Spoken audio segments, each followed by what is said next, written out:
Hello दोस्तों, मैं अंजलि यादव स्वागत करती हूँ आपके अपने YouTube channel Anjali global institute में। आई होप आप लोग बहुत अच्छे होंगे और अपनी तैयारी को बहुत अच्छे से कर रहे होंगे। कहा जाता है छू ले आसमां ज़मीं की तलाश न कर, छू ले आसमां ज़मीं की तलाश न कर, जी ले ज़िंदगी खुशी की तलाश न कर। तकदीर बदल जाएगी खुद ही मेरे दोस्त, तकदीर बदल जाएगी खुद ही मेरे दोस्त, मुस्कुराना सीख ले वजह की तलाश न कर। तो चलिए इसी लाइन के साथ आज के सेशन को हम स्टार्ट करते हैं। जैसा कि आप सभी को पता है कि हम मॉडर्न हिस्ट्री की क्लास में बंगाल विजय को पढ़ रहे थे कि कैसे ब्रिटिशर्स जो हैं वो कर्नाटक युद्ध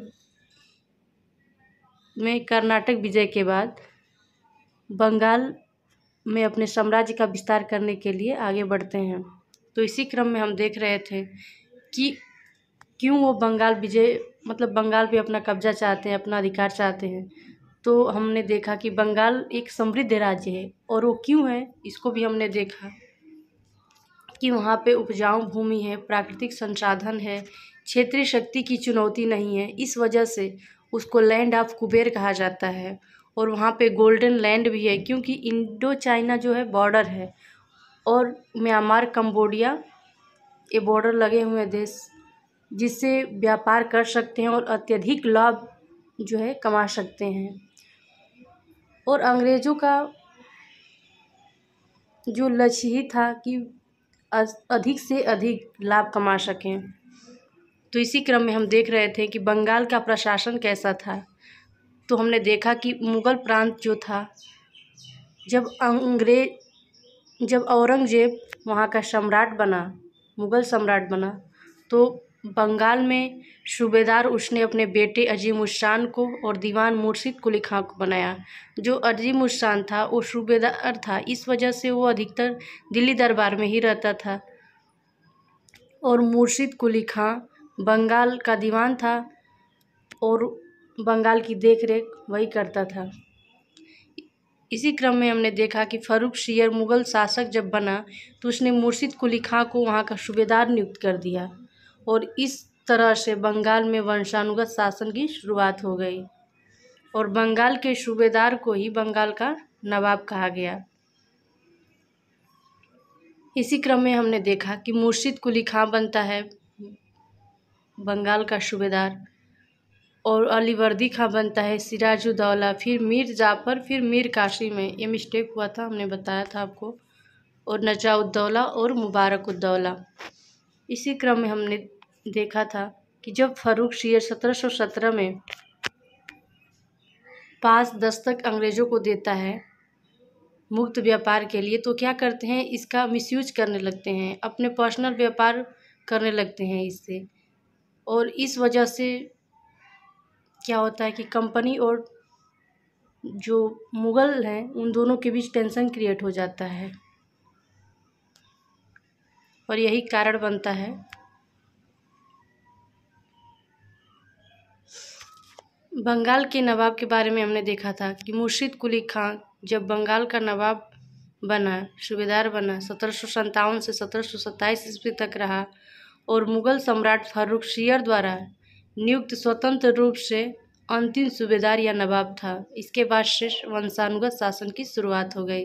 तो इसे आप ज़रूर ध्यान रखिएगा कि मुग़ल सम्राट फ़र्रुखसियर द्वारा स्वतंत्र रूप से नियुक्त अंतिम सूबेदार कौन था। तो इसका राइट आंसर हो जाएगा मुर्शिद कुली खां। ये हमने बताया था कि इसे आप ध्यान रखिएगा। और जो मुर्शिद कुली खां था उसने तकाबी ऋण, जो कि कृषि से संबंधित ऋण होता था, इसको उसने शुरू किया और जमींदारी व्यवस्था इसको भी उसने शुरू किया और अपनी राजधानी परिवर्तित किया ढाका से मुर्शिदाबाद। तो इसी क्रम में हम देख रहे थे कि जब अजीम उस शान वहाँ का सूबेदार था बंगाल का, तो उसने अंग्रेज़ों को 3 गांव दिया। 1698 ईस्वी में अंग्रेज़ों को 1698 में अंग्रेज़ों को 3 गांव दिया, सुनतानी, कोलिकाता, गोविंदपुरी। तो इन तीनों गांवों को मिला के कलकत्ता की स्थापना जॉर्ज चार्नक ने की। तो ये भी पूछ सकता है क्वेश्चन, इसे आप ज़रूर ध्यान रखें कि कलकत्ता की स्थापना किसने की थी? तो इसका राइट आंसर हो जाएगा जॉर्ज चार्नक ने किया। और अजीमुशान ने किन गाँवों को अंग्रेज़ों को दिया था? तो इसे भी आप ध्यान रखिएगा कि सुनतानी, कोलिकाता, गोविंदपुरी। ठीक है। अब हम देख लेते हैं अलीवर्दी खां के बारे में। ये 1740 से 1756 ईस्वी तक रहा। और ये कैसे मतलब नवाब बना, इसको हम देख लेते हैं कि गिरिया का युद्ध होता है 1740 ईस्वी में सरफराज खां और अलीवर्दी खां, इन दोनों के बीच होता है, जिसमें सरफराज खां जो है वो हार जाता है और अलीवर्दी खां विजयी हो जाता है। इसी क्रम में हम देखेंगे कि जो अलीवर्दी खां था उसने मुग़लों को राजस्व देने से मना कर देता है, राजस्व देना ही बंद कर देता है। अब इससे आप अंदाज़ा लगा सकते हैं कि वो मुग़ल को राजस्व क्यों नहीं देगा, क्योंकि बंगाल में जो है आर्थिक दिक्कतें हैं, आर्थिक तंगी आ चुकी है। इस वजह से वो मुग़ल को राजस्व नहीं दे पा रहे हैं, बंद कर देते हैं। और दूसरा ये देखेंगे, ये भी क्वेश्चन बनता है कि मुग़लों को राजस्व देना कौन बंद कर देता है? तो इसका राइट आंसर होता है अलीवर्दी खां। फिर हम देखेंगे कि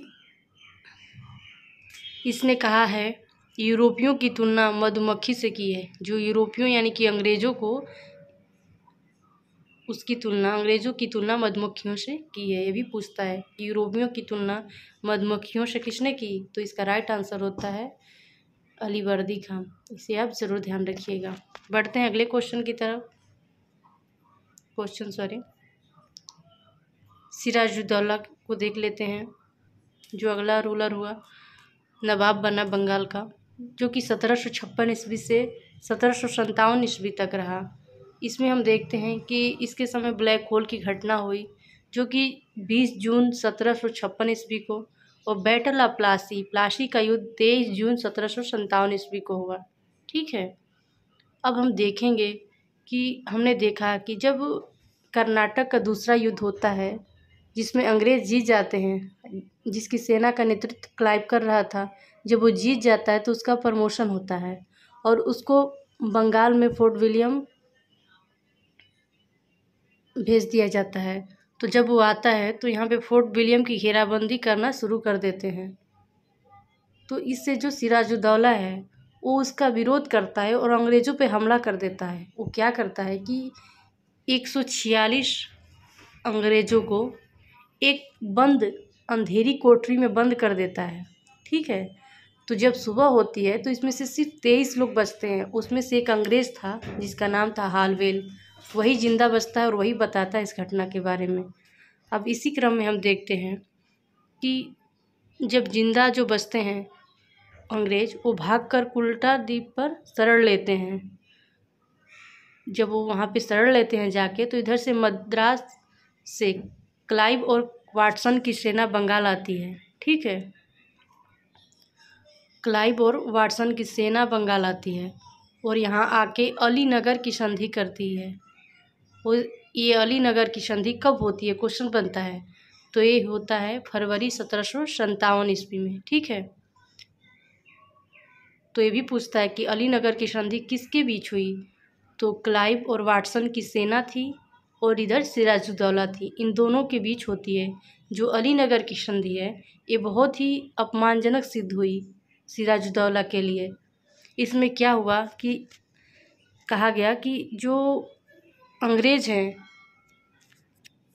वो फोर्ट विलियम की घेराबंदी, किलेबंदी करेंगे और जो सिक्के ढालने की अनुमति है वो भी मिल गई अंग्रेज़ों को, और बंगाल में कर मुक्त व्यापार करने की भी छूट मिल गई कि अब जो अंग्रेज़ हैं वो बंगाल में कर मुक्त, बिना टैक्स के वो व्यापार कर सकते हैं। अब इसी क्रम में हम देखेंगे कि जब क्लाइव बंगाल आता है 1757 ईस्वी में, तो वो षड्यंत्र करना शुरू कर देता है। वो षड्यंत्र में क्या कि उसने कहा कि विभीषण निकालें। इसका मतलब हुआ कि जो भी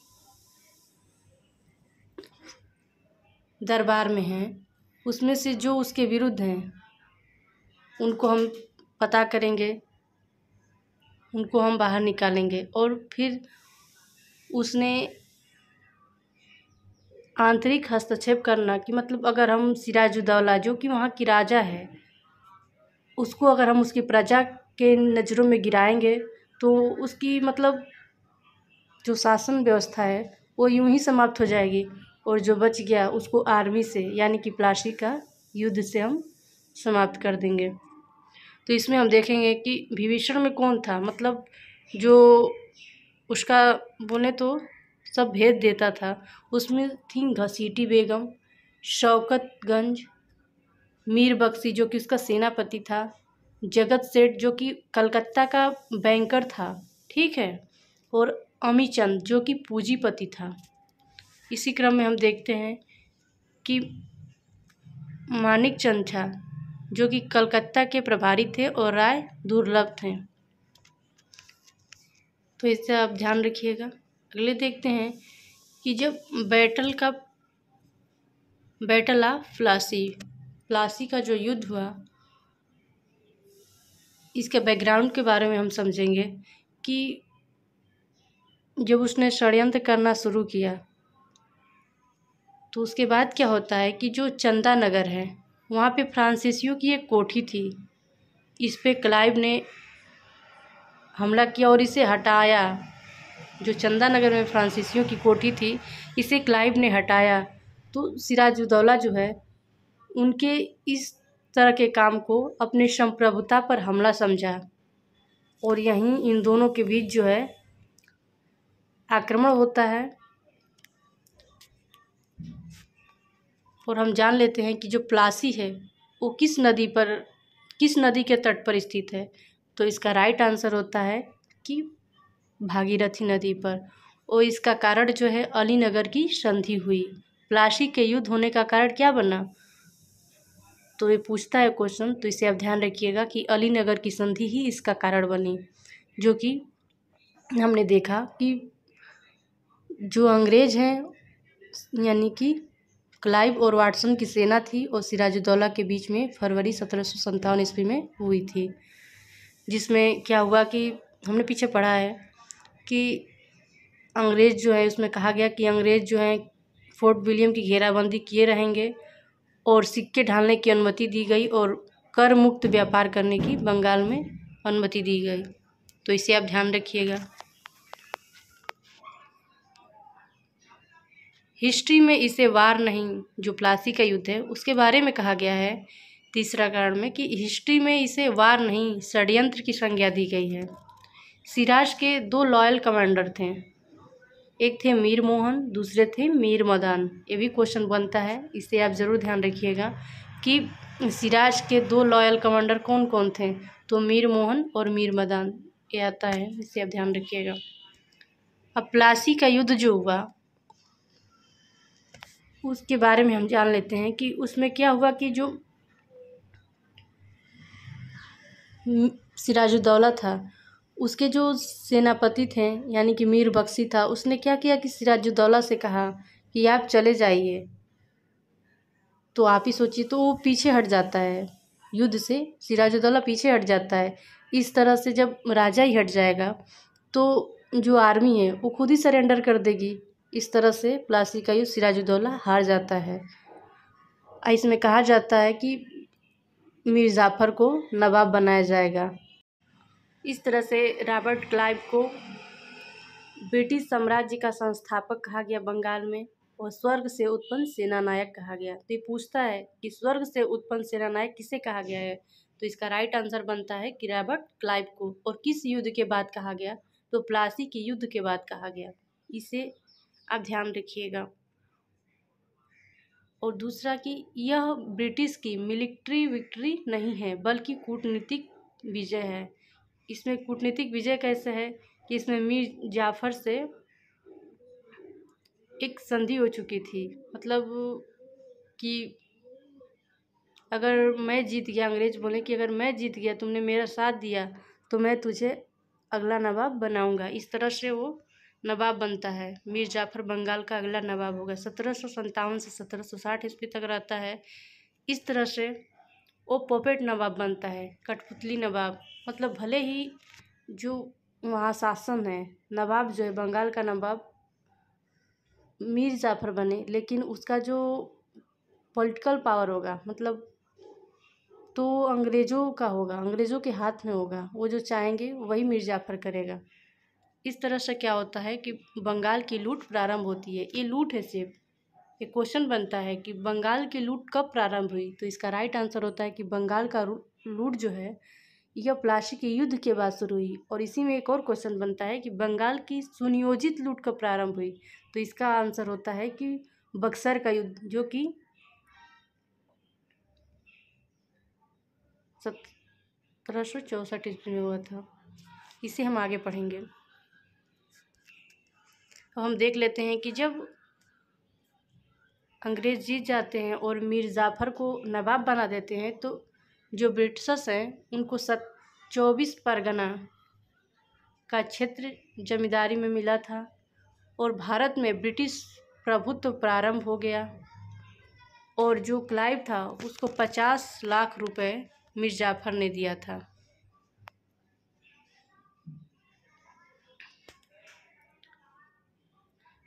इसी क्रम में हम देखते हैं कि जब मीर जाफ़र जो है वो कर देने से मना कर देता है कंपनी को, तो उस पर यह आरोप लगाया जाता है कि यह डचों से मिलकर हमारे खिलाफ षड्यंत्र कर रहा है। इस तरह से मीर जाफ़र को पद से हटाया जाता है। तब ये होता है कि अब अगला नवाब कौन होगा, तो उसी में मीर कासिम कहता है हम नवाब बनेंगे।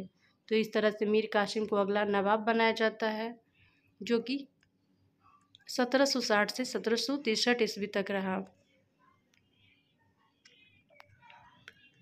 इसी में हम देखेंगे कि वेंसिटार्ड कहता है जब मीर जाफ़र हट जाता है गद्दी से और फिर मीर कासिम जब बनता है, तो इसे वेंसिटार्ड ने कहा सत्ता परिवर्तन कहा,